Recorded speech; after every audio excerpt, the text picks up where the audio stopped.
effectivement, nous allons organiser le week-end prochain, les 12, 13 et 14 octobre, un forum à caractère économique, j'allais même ajouter social.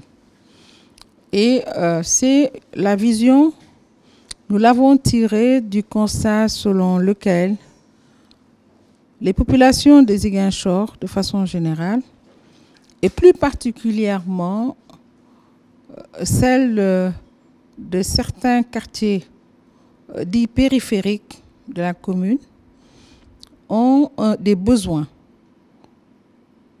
économiques, bien sûr, à satisfaire. Mais nous avons pensé commencer par une sorte d'audit social de ces populations.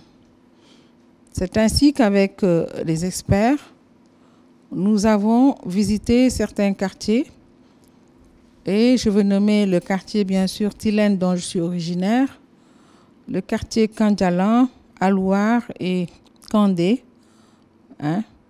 pour voir un peu, surtout la jeunesse de ces quartiers, quel était véritablement le problème et qu'est-ce qui pouvait aider à ce que ces jeunes s'insèrent au plan économique.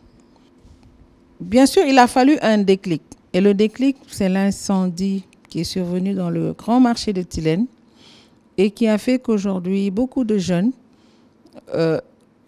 d'origines diverses, parce que ce n'est pas simplement, peut-être pas des Casamançais, ils viennent d'autres régions, mais ils ont passé toute leur vie aussi à Ziguinchor. Et c'est ça le grand déclic.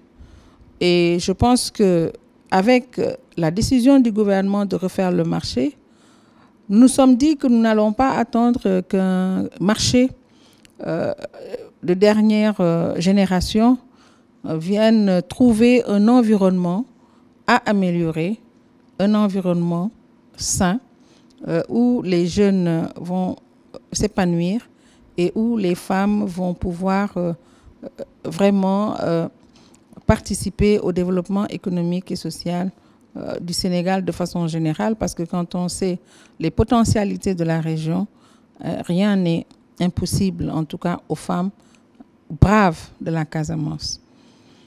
C'est ça un peu l'idée de ce forum. Et nous allons le faire sur une période de 3 jours. Le travail, l'aboutissement, c'est l'élaboration d'un plan d'action. Bien sûr, nous allons paramétrer la durée de ce plan d'action et nous allons dérouler sur les autres quartiers. Parce que nous pensons que c'est seulement dans une gestion de proximité que nous pouvons arriver à une résorption des fractures sociales. Nous le pensons parce que, tout d'abord, Monsieur le Président de la République, à qui justement nous avons demandé de tenir cette assemblée sous son haut patronage, et le Premier ministre en est le parrain, nous pensons que nous devons accompagner l'action de l'État sur le terrain. L'État ne peut plus tout faire. La question de l'État-providence n'est plus d'actualité. Il faut que les acteurs, les leaders, qu'ils soient femmes, hommes, puissent justement s'engager sur le terrain, en plus, bien sûr, d'un engagement au niveau, si vous voulez, de l'État. Mais nous devons être sur le terrain et essayer d'accompagner l'État dans ce qu'il est en train de faire. Vous savez, cette région, on la cite parmi les plus, qui ont les potentiels, surtout en agriculture.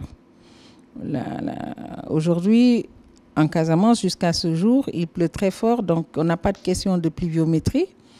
Et ce que nous voulons, c'est accroître l'intérêt des jeunes et des femmes vers le secteur agricole. Pas plus tard que ce matin, nous étions avec la Caisse nationale du crédit agricole et nous avons demandé au directeur général qui a accepté d'accompagner à intéresser les jeunes aux activités agricoles.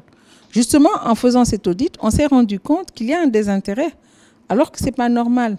Mais c'est un processus qu'il faut engager avec les jeunes de la région pour un retour à la terre. Moi, je pense que la question des moyens doit être une question qui doit être évoquée véritablement en fin de processus. Le premier problème, c'est l'information économique et financière.